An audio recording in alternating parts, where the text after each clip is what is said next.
আমরা ইতিপূর্বে মাওলানা মোহাম্মদ আসলাম বিন নাসিরউদ্দিনের কাছে ছিলাম। আপনি বলছিলেন সিয়ামের তাৎপর্যের কথা। এখন সংক্ষিপ্ত পরিসরে যদি আরো দু একটি পয়েন্ট আমাদেরকে বলেন। ধন্যবাদ আপনাকে সম্মানিত সঞ্চালক। আমি যে হাদিসটা তেলাওয়াত করেছিলাম সেটা বুখারী মুসলিমের হাদিস। এখানে আল্লাহর নবী বলেছেন 5টা বিষয়ের কথা, যে প্রথমত আল্লাহর সাক্ষ্য দিতে হবে, রাসূলকে তার বান্দা এবং রাসূল হিসেবে স্বীকৃতি দিতে হবে, সালাত আদায় করতে হবে, হজ আদায় করতে হবে, হজ পালন করতে হবে এবং সিয়াম আদায় করতে হবে।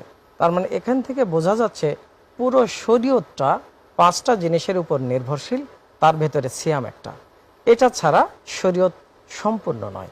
এই জন্য আমরা জানাতে চাই এই সিয়ামটার এত গুরুত্বপূর্ণ, সেটা আমাদেরকে অবশ্যই অবশ্যই পালন করতে হবে। অন্য জায়গায় যদি বলি, আন আবি হুরায়রা রাদিয়াল্লাহু তাআলা আনহু ক্বাল ক্বালা রাসূলুল্লাহ সাল্লাল্লাহু আলাইহি ওয়াসাল্লাম ইযা দাখালা শাহরা রমজান ফুতিহাত আবওয়াবুস সামাওয়াত ওয়া গুল্লিকাতু আবওয়াবু জাহান্নাম ওয়া সিলসিলাতিল শায়াতিন।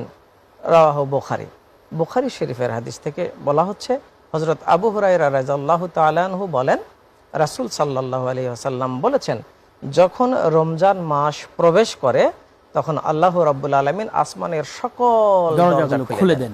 জি আলহামদুলিল্লাহ, আমরা আপনার এই গুরুত্বপূর্ণ কথাগুলো শুনলাম। কোরআন ও রমজান অনুষ্ঠান মূলত তথ্যভিত্তিক একটি আলোচনা অনুষ্ঠান। আমরা এই পর্যায়ে মাওলানা মোহাম্মদ সেলিম রেজা রমজানের তাৎপর্যের উপর আপনি একটি হাদিসের মাধ্যমে অগ্রসর হচ্ছিলেন।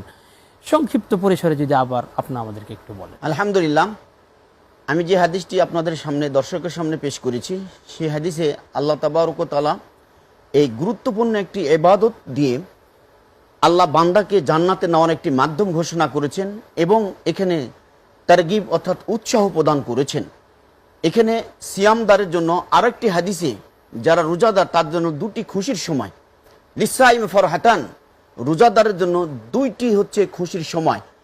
ইনদা ফিত্রিহি, একটা হলো ইফতারের সময়, ওয়া ইনদা লিকায়ে রাব্বিহি, যেদিন পরকাল আল্লাহ তাবারক ওয়া তাআলার সাথে সাক্ষাৎ পাওয়া যাবে। তাহলে এই 2টি হচ্ছে চরম একটি সুখের বা আনন্দের সময় হলো এই 2টিতে।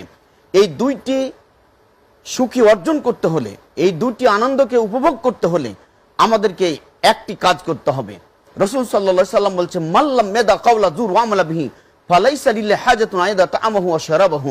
যেই ব্যক্তির রোজা থাকলো, মিথ্যা কথা ছাড়লো না, ধোঁকাবাজি ছাড়লো না, প্রতারণা ছাড়লো না, মুনাফিকি ছাড়লো না, এবং বাজারে গিয়ে মানুষকে ওজনে কম দেয়, সমাজে মানুষকে ঠগায়, মানুষকে অন্যভাবে তাকে হেনস্থ করে, জুলুম নির্যাতন করে, অথচ সেই